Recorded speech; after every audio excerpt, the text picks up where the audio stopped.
신실한 마음으로 성전을 찾아주신 우리 사랑하는 이문동교회 성도 여러분, 안녕하십니까? 네, 또 각 처소에서 우리 예배드리시는 성도 여러분, 안녕하십니까? 저는 오늘 여러분들과 함께 데살로니가 교회를 향한 바울의 세 가지 감사라는 제목으로 우리가 데살로니가전서 연구 두 번째 시간, 특별히 본문은 데살로니가전서 1장 1절부터 5절의 말씀을 통해서 저희가 함께 교훈과 또 정보를 얻기를 소망합니다. 서문에는요 1장 1절에 보면 바울과 실로아노는 이제 신라입니다. 디모데 이렇게 얘기를 하면서 그들이 이제 편지를 이제 막 쓰는 이야기가 나옵니다. 이 데살로니가 전서는 박해로 인해서 빌립보를 이제 떠나게 됩니다. 떠나게 되고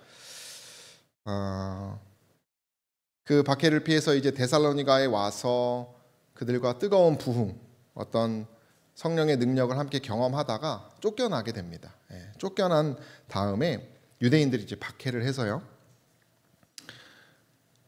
그리고 나서 고린도에 가서 이제 사랑하는 이 데살로니가 교인들을 향해서 쓴 내용입니다. 쓴 상황에 쓰고 있는 거죠. 특별히 다행히 그들이 쫓겨났지만 그들이 없이도 잘 순항하고 있다는 소식을 디모데로부터 듣고 바울이 아주 기쁜 마음에 이렇게 글을 쓰고 있는 것입니다. 특별히 당시에는 수신인의 어떤 건강을 받는 사람들의 건강을 위한다거나 하는 내용이 보통의 이제 편지였는데 이 바울의 편지는 하나님 그 은혜와 평강에 대해서 더 그것에 대해서 감사하면서 기쁨을 표현하는 모습을 이렇게 보게 됩니다. 전통 사본에는요, 이 은혜와 평강이라는 단어 앞에 하나님 우리 아버지와 주 예수 그리스도 이렇게 말을 하면서 하나님에 대한 은혜와 평강에 대해서 그 모든 것을 이루시는 하나님의 은혜에 대해서 바울이 이야기하고 있는 모습을 보게 됩니다. 특별히 이 헬라어 본문에도 봐도 마지막에 은혜와 평강 이것이 강조되는 모습을 보게 돼요. 그래서 이 바탕은 이 데살로니가전서에 쓴 배경의 바탕은 땅은 하나님의 은혜와 평강. 그러니까 인간의 어떤 의로는 할 수 없는 하나님께서 주관하고 계시는 것에 대해서 바울이 이제 얘기를 하면서 이 편지를 쓰는 것입니다. 영감의 글에는 바울이 크게 기뻐했다 이렇게 말합니다. 바울과 그 동료들이 그 이유에 대해서 그들은 복음의 사신들이 데살로니가를 처음 방문한 동안 진리를 받아들인 이들의 믿음과 사랑의 기쁜 소식을 통해서 그들이 그걸 듣고 기뻐하는 마음으로 이제 쓴 것이에요. 그래서 구조를 보면 감사와 기도로 이제 크게 볼 수 있겠습니다. 헬라어 처음에도 봐도 감사, 이 감사라는 단어가 헬라어는 먼저 나옵니다. 은혜와 평강, 평강은 뭡니까? 은혜를 주신 하나님의 열매입니다. 그죠? 우리가 하나님의 은혜를 따라서 신앙을 하면 뭘 얻습니까? 평강을 얻습니다.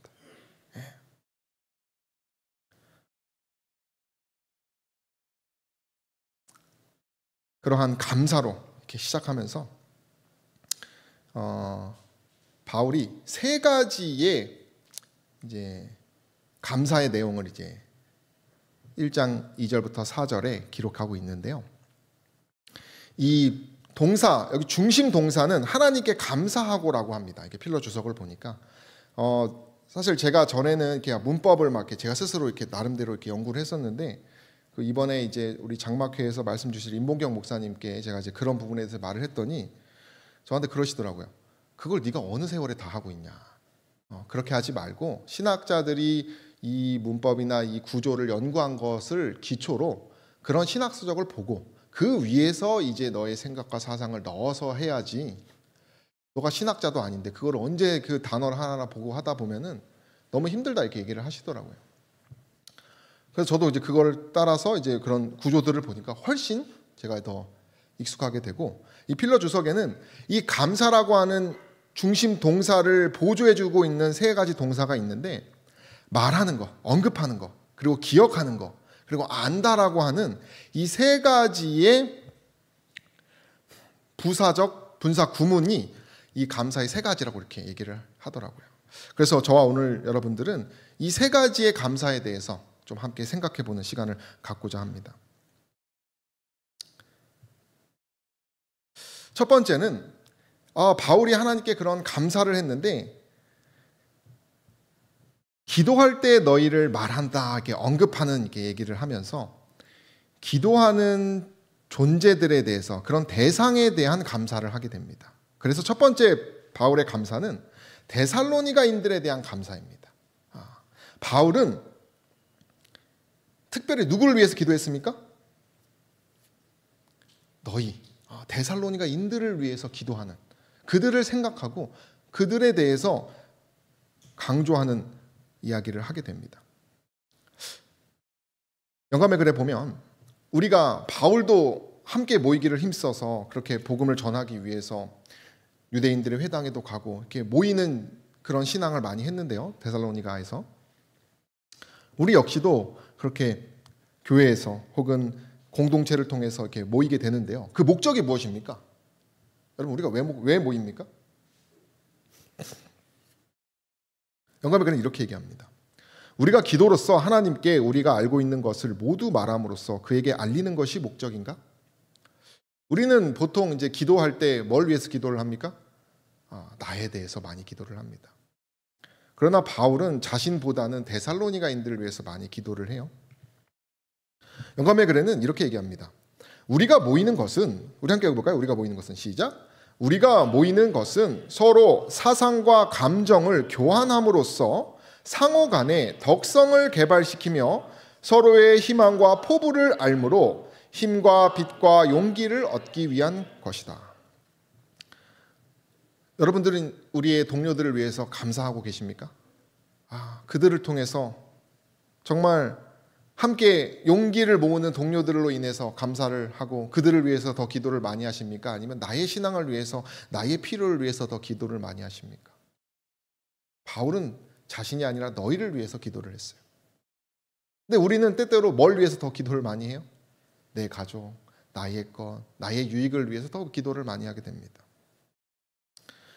왜 그렇습니까? 처음엔 안 그렇죠. 우리 청년들은 그래도 순수하고 솔직해서 싸우더라도 이렇게 해서 자들끼리 으쌰으쌰 하지만은 상처가 많아지면 어떻게 돼요? 배신도 당하고, 그러면은 이제 사람으로부터 뭘 느낍니까? 회의감을 많이 느끼게 되는 것 같아요. 그러나 하나님께서 그러한 상처투성이의 우리의 삶 가운데 그럼에도 불구하고 함께 모이기를 힘써서 서로를 위해서 기도하라고 하셨다는 것이죠. 만약에 나를 위한 신앙만 하는 사람들은 그것은 바리새인일 것입니다. 우리의 기도는 어디로 나아가고 있는지 생각해 볼 필요가 있어요.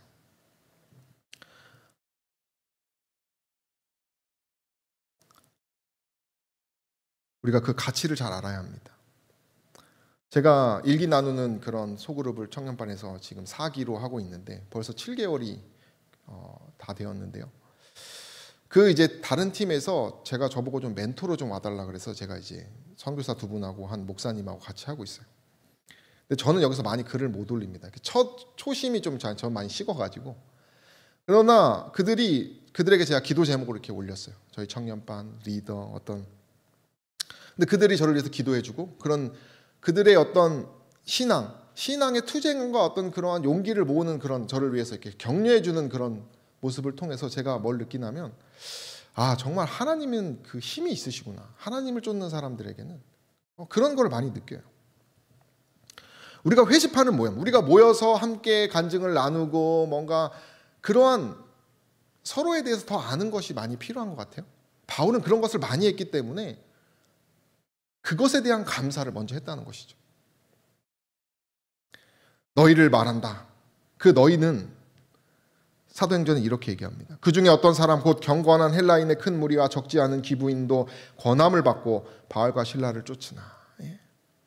바울은 정말 전력 투구해서 선교를 했던 사람입니다. 그래서 영감의 글에 보면 바울의 그 대상들, 그의 너희들에 대해서 쭉 나옵니다. 회당에 있는 유대인, 믿지 않는 유대인들에 비해 소수인. 그러나 그래도 유대인 중에 소수는 뭐 했다는 거예요? 복음을 전한. 어떻게 복음을 받았겠습니까? 바울이 열심히 애를 써가지고 함께 용기를 모았던 사람들입니다. 개종자들, 현저하게 이방인들이 많았다고 합니다. 그리고 어떤 유력한 사람들의 부인들, 그러니까 바울의 그 영혼들에 대해서 바울은 기도하면서 그들에 대해서 감사를 많이 했다는 거예요. 그러니까 그렇게 감사할 수 있는 사람의 특징은 뭐냐면 뭐 하는 사람이에요? 사랑을 전하면서 그 가치를 깨달으면서 살아가는 사람이라는 것이죠.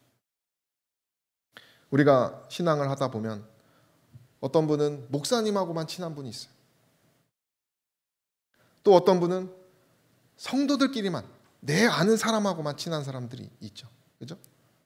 물론 그런 것이 나쁜 것은 아니지만 우리가 함께 모인 그 영혼들에 대해서 더 많이 관심을 가질 필요가 있어요. 바울은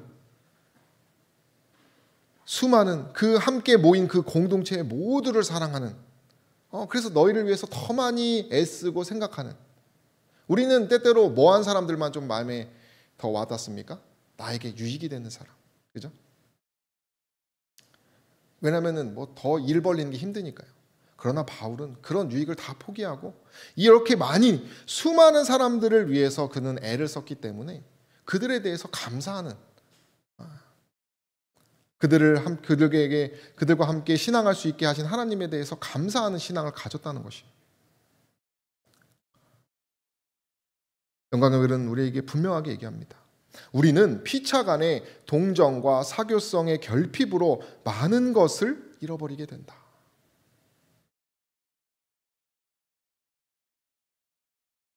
독자적 위치를 주장하고 스스로 격리시키는 자는 그가 처하도록 하나님께서 계획하신 그 자리에 있지 않는 것이다. 우리는 하나님의 자녀로서 행복을 위하여 서로 의존한다. 하나님과 인간의 요구가 우리 위에 놓여 있다. 모두는 이 생에서 각자의 역할을 담당해야 한다. 우리는, 제가 청년들하고 소그룹을 하는데 열심히 일기 쓰면서 감사를 나눕니다. 실패도 나누고 오늘도 글이 올라오고 어제도 청년들의 글이 올라옵니다. 실패하는 어떤 그런 끊임없는 뭐 직장에서도 그렇고 뭐 실습하면서도 그렇고 청년들이 그런 간증을 함께 나누니까요. 뭐가 돼요? 그 사람에 대해서 제가 더 관심이, 더 생각이 나요. 우리가 서로를 위해서 더 많이 관심을 가지려면 우리의 그 신앙의 간증들을 더 많이 나눠야 합니다. 그런 게 뭐가 있을까요? 저는 소그룹이라고 생각합니다. 소그룹. 각자의 처한 그 소그룹 반원들에게 더 많이 애를 쓰셔서 우리가 그런 삶을 살아간다면은 여기서 말하는 잃어버림을 당하지 않는 그런 사람이 된다는 것이죠. 너희를 위해 기도했던, 정말 그 남을 위해서 살았던 바울처럼 저와 여러분들이 그 사람, 영혼에 대해서 더욱더 관심을 갖고 감사하는 저 여러분 되기를 간절히 소망합니다.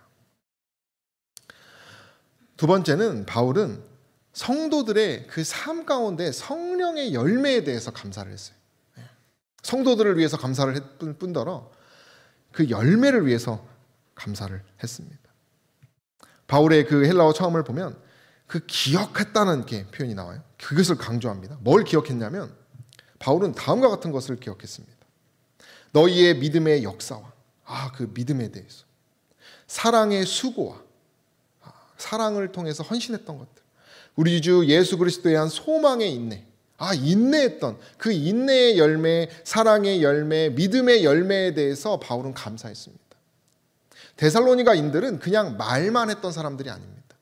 그들의 삶에는 이러한 열매가 맺혔고 디모데를 통해서 바울이 들은 것입니다. 우리가 신망에 그거 많이들 표현하셨죠, 그죠? 요즘은 잘 안 쓰는 것 같습니다만은 믿음과 사랑과 소망, 그것이 고전적 기독교 덕목의 삼위일체라고 부르는 그 열매라고 합니다. 데살로니가인들은 그러한 열매를 맺었다는 것이. 바울의 편지에서는 이렇게 얘기합니다. 또 너희는 많은 환난 가운데서 성령의 기쁨으로 살았다는 것, 믿는 자의 본이 되었다는 것. 우상을 버리고 하나님께 돌아와서 사시고 참되신 하나님을 섬기는 것. 데살로니가 교인들의 삶에는 이러한 열매가 맺혔다는 것이죠. 우리가 예언적으로도 계시록의 에베소 교회가 1세기의 교회라고 얘기를 하죠. 그 교회의 열매는 무엇입니까? 행위. 그것이 어떤 그들의 그 일입니다. 일. 하나님을 위한 일. 그리고 수고, 인내. 그것을 하나님이 다 아신다 그랬어요. 그들의 생애는 그러한 열매가 맺혔고 바울은 그것에 대해서 감사를 하고 있다는 것이죠. 저 여러분들도 그러한 열매를 맺고 있는지 생각하고 또 우리가 그런 열매에 대해서도 감사할 필요가 있어요.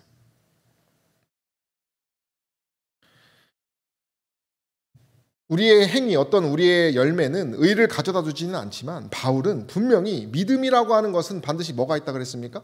열매가 있다고 했어요. 우리의 생애 역시도 열매가 맺혀야 합니다. 너희가 그 은혜를 인하여 믿음으로 말미암아 구원을 얻었나니 이것이 너희에게서 난 것이 아니요 하나님의 선물이라. 이렇게 말을 했지만은 에베소서 2장 10절 그 다음 10절에는 우리는 그의 만드신 바라 그리스도 예수 안에서 선한 일을 위하여 지으심을 받은 자니 이 일은 하나님이 전에 예비하사 우리로 가운데서 행하게 하려 하심이라 이렇게 말하면서 그 믿음의 열매의 중요성에 대해서 바울은 강조합니다.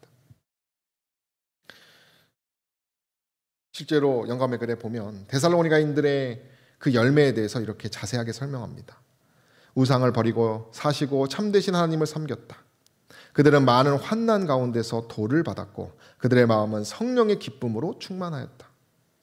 그리스도의 은혜를 통하여 그들의 생에는 놀라운 변화가 일어났고 그들을 통하여 말씀하신 주의 말씀에는 능력이 함께하였다. 진리를 제시함으로써 사람들의 마음을 얻었고 새로운 신자들이 증가해 갔다. 그는 기만이나 간사스러운 꾀를 통하여 개종자들을 얻고자 노력하지 아니하였다고 선언하였다. 이렇게 말합니다. 그것이 데살로니가전서의 감사하는 조건이었어요.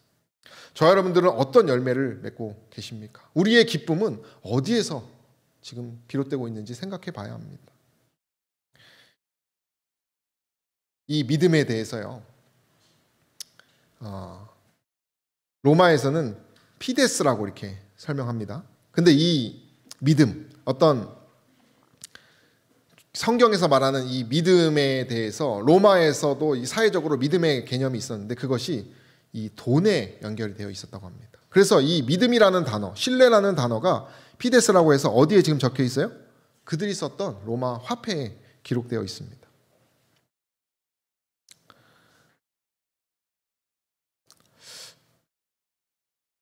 뭐 많은 의미가 있겠지만은 그들은 뭔가 돈에 대한 기쁨이 더 많았던 것 같아요. 이런 믿음에 대해서 돈에다 적는 걸 보면요. 그러나 바울은 어떤 이러한 세속적인 기쁨보다 품성의 열매, 그 열매가 맺힌 것에 대해서 더 관심을 갖고 기뻐하는 그런 신앙을 살았다는 것이죠.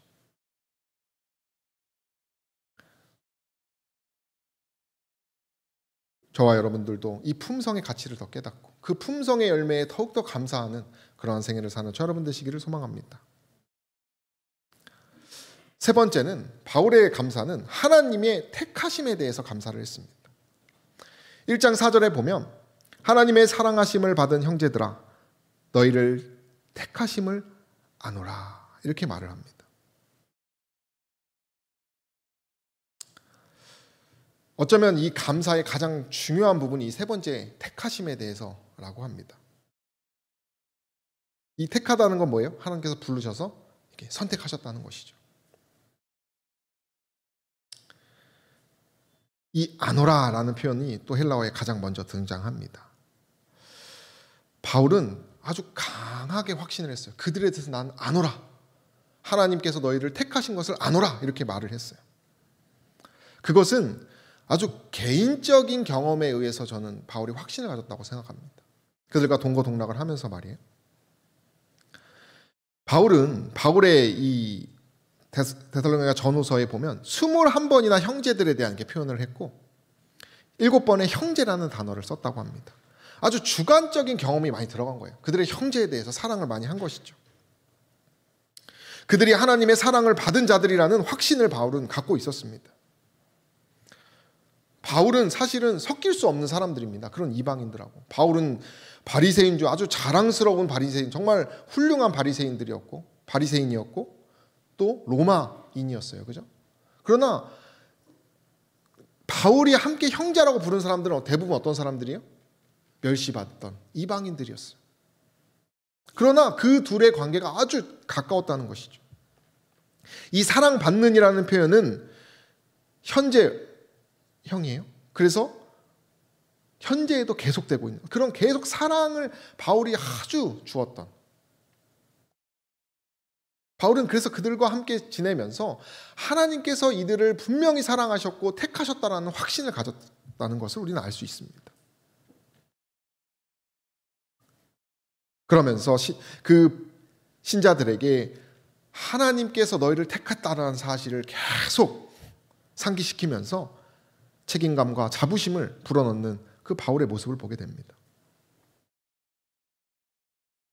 바울은 이 편지 자체가 우정의 편지라고 해요. 근데 당시 고대의 그 편지를 썼던 사람들이 편지는 이런 표현을 말합니다. 나는 당신의 편지를 받을 때마다 당신과 함께 있는 것처럼 느낍니다. 이렇게 말해요. 바울이 형제라고 부르고 그들을 정말 함께 있는 것처럼 바울은 애절하게 글을 씁니다. 실제로 그의 편지를 보면 형제들아 우리가 잠시 너희를 떠난 것은 얼굴이요 마음은 아니니 너희 얼굴 보기를 열정으로 더욱 힘썼노라. 내가 한 번 두 번 너희에게 가고자 하였으나 사단이 우리를 막았도다. 우리가 너희를 간절히 보고자 함과 같이 이런 정말 애절한 정말 가까이 있는 것처럼 바울은 그들을 형제라고 부르는 그런 형제에 대한 사랑을 나타냅니다.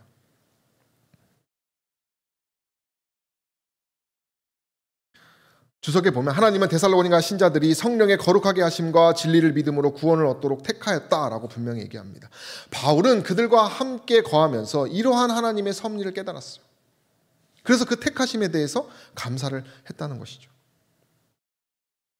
바울은 그 택함에 대해서 이렇게 얘기합니다. 이는 하면서 그 이유에 대해서 말을 합니다.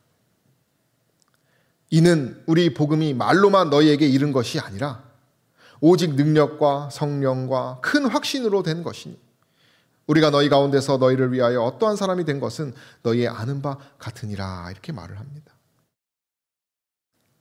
바울은 분명히 다시 한번 강조합니다. 확신의 근거는 그저 말이 아니라 성령과 큰 확신과 능력에 의해서 바울은 깨달았다는 것입니다.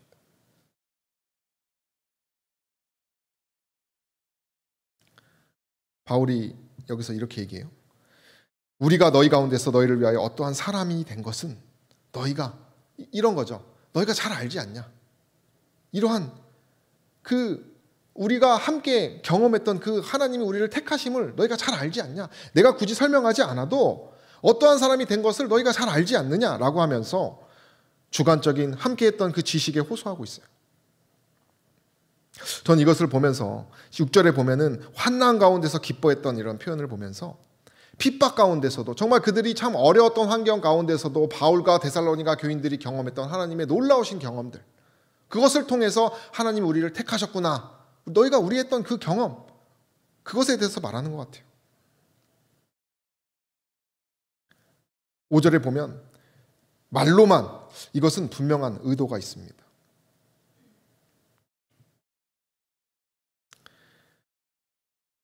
제가 얼마 전에 그 북한 뉴스를 하나 봤는데요. 북한에서 지금 아사자가 엄청 많이 나오고 있다고 합니다. 예.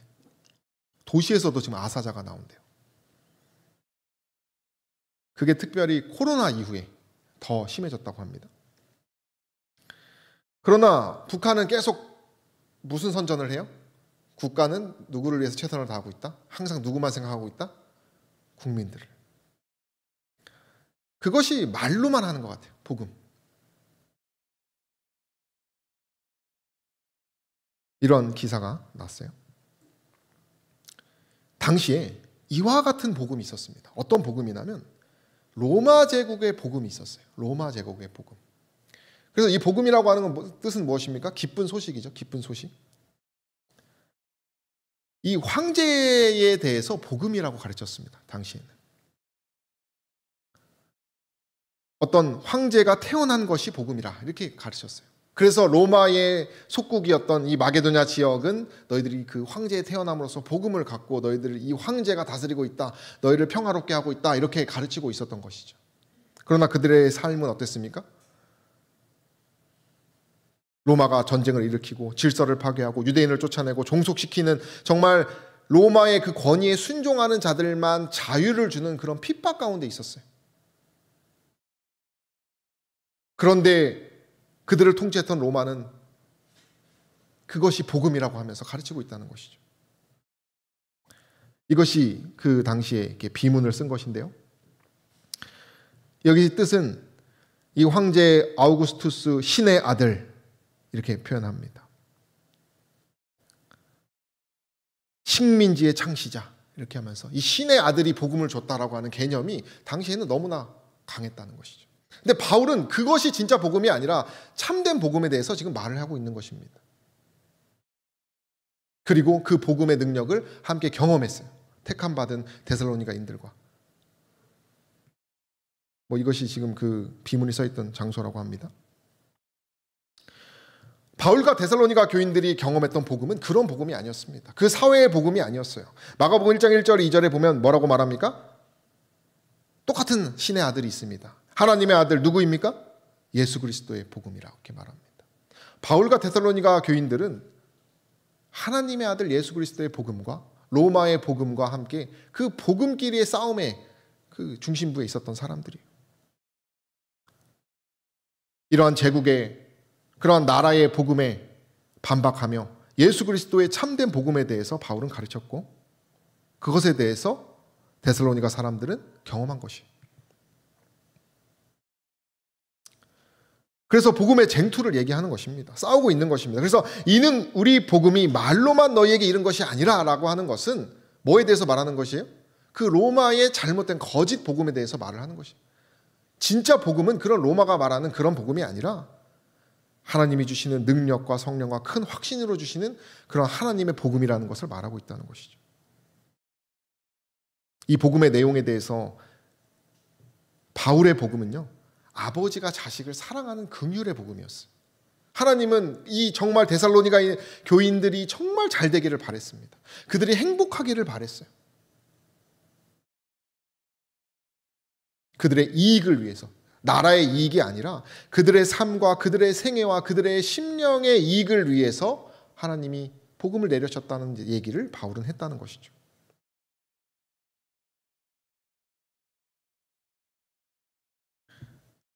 결국 하나님의 복음이 승리합니다.